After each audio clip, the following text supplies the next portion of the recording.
Dust swirled through the fading light of Sundown Ridge, a crumbling frontier town that clung to survival like a lizard to rock. Inside the dimly lit saloon, men crowded around card tables, whiskey glasses half-drained, the scent of sweat and desperation thick in the air. Caleb Hawk Danner sat quietly at the back, his wide-brimmed hat tipped low over steel-gray eyes. A former bounty hunter turned reluctant cattleman, he hadn't come looking for trouble. But trouble had a way of finding him.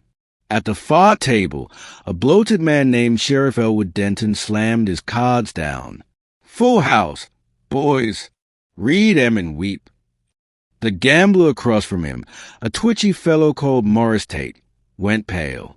"That's everything I got," he croaked. "But wait, one more thing." He pulled a folded paper from his coat. A marriage contract. She's real. She's on her way from Missouri, due to arrive by Stagecoach tomorrow. Elwood laughed, amused and drunk. A mail-order bride. "She's mine," Tate hissed. "But if I lose, she's yours." The table whooped and hollered.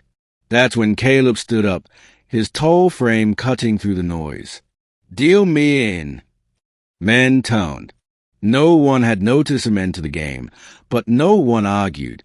The hands were dealt. The stakes rose. Whiskey flowed. Caleb played with the same cold calculation that once made him the deadliest gun west of the Mississippi. In the final round, he laid his cards down slow and steady. 4 kings. Tate stared in disbelief. Then, slumping back, he muttered, "She's yours now?" Caleb picked up the crumpled contract and read the name aloud, Lena Mae Whitlock. His brow furrowed. Scrawled at the bottom, 4 months pregnant. Chapter 2, The Arrival. The next day, the noon sun scorched the wooden planks outside the stagecoach stop. Caleb stood alone, hands in pockets, as the coach rolled in on grinding wheels.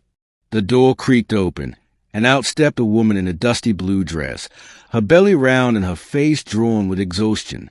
Her fiery red hair was pulled into a braid, though strands had fallen loose from the journey. But her eyes, green as pine, flashed with guarded strength. "You Caleb Danner?" she asked. You're not Morris Tate." "No, I won your contract. In a card game." Lena blinked, visibly shaken but not entirely surprised. Of course he'd do something like that. She squared her shoulders. "Well, you paid for me, and I ain't got nowhere else to go. I'm yours now, Mr. Danner. But let's be clear, I didn't ask for this, and I won't be your whore." Caleb met her gaze without flinching. "I don't want a whore. I want a wife." "You want to marry me?" "I do. Today." She stared at him, stunned. "Why?" she whispered. Caleb hesitated, then said, "Because no woman deserves to be treated like a prize at a poker table. And because this child, he deserves a name." Chapter 3, Wedding and Thunder. They were married an hour later by the town preacher, a dusty old man who barely looked up from his Bible.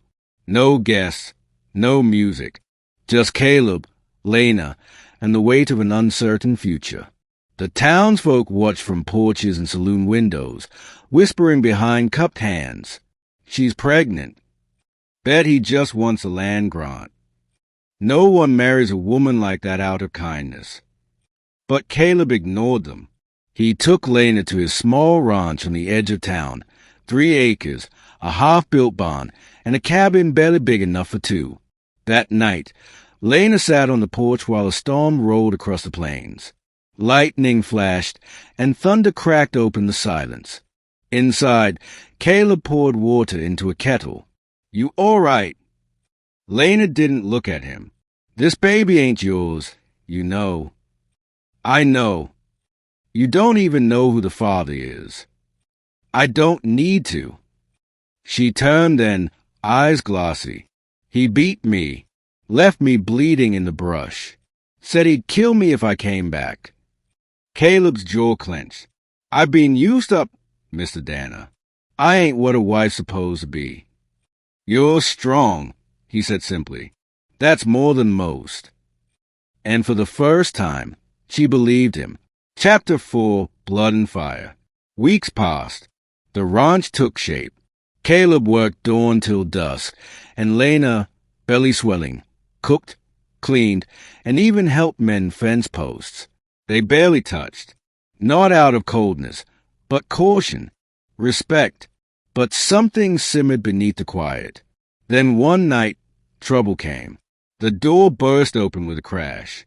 3 riders, drunk, armed. At the front stood Morris Tate. Well, he slurred.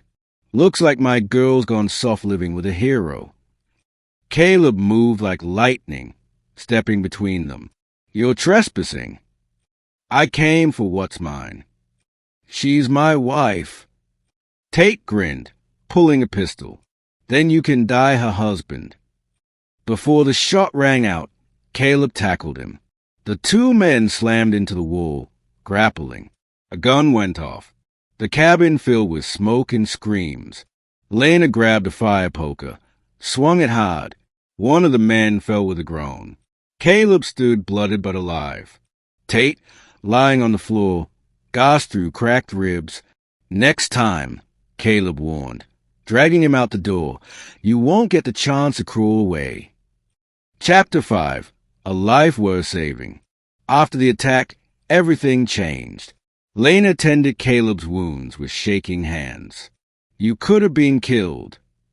I'd do it again. Tears slipped down her cheeks. Why? He cupped her face gently. Because I care for you, more than I ever expected to. She didn't kiss him that night, but she held his hand as the lantern dimmed. A week later, she went into labor. The pain was brutal. Long hours passed. Caleb stayed beside her, wiping sweat from her brow, whispering steady words. You're strong. You're brave. She screamed, cursed, begged, but she never gave up. And just before dawn, a baby boy was born. Pink, crying, alive. Caleb held him in trembling hands. What will you name him? She smiled through tears. Call him Micah, after my granddaddy. He kissed her forehead. Micah Dana it is. Chapter 6. The dust settles. News of the birth spread through Sundown Ridge, but something had shifted. The same townsfolk who once whispered began to nod their heads in respect. Caleb, who never stayed anywhere long, had put down roots. And Lena, once the shame of a poker table, was now seen as a mother, a fighter, a woman of grit. One afternoon, Sheriff Denton rode up to the ranch. Heard about what happened with Tate. You should have killed him. Caleb shrugged. Figured life punish him better than I could. Denton spat in the date. Town could use a man like you on the council. Think about it. As the sheriff rode off, Caleb turned to Lena, who sat rocking Mike on the porch. You ever think we'd come this far? She asked. He shook his head. But I'm glad we did. She reached for his hand, entwining their fingers. I was lost when I got off that stagecoach. But you didn't treat me like a broken thing. You treated me like a human. You saved me, too, Lena, he said quietly. I was a shadow before you. They kissed then, not a firestorm, but something slow and deep and real. Chapter 7. Redemption. Seasons passed. The ranch flourished. Micah grew, his laughter echoing across the fields. Caleb built a real barn. Lena planted wildflowers by the fence. They still bore scars, if from battles past, hers from betrayal and pain. But they didn't hide them. They wore them like armor. On the anniversary of their wedding, Caleb took Lena into town and bought her a new dress. You never had a real wedding, he said. Maybe it's time we give you one.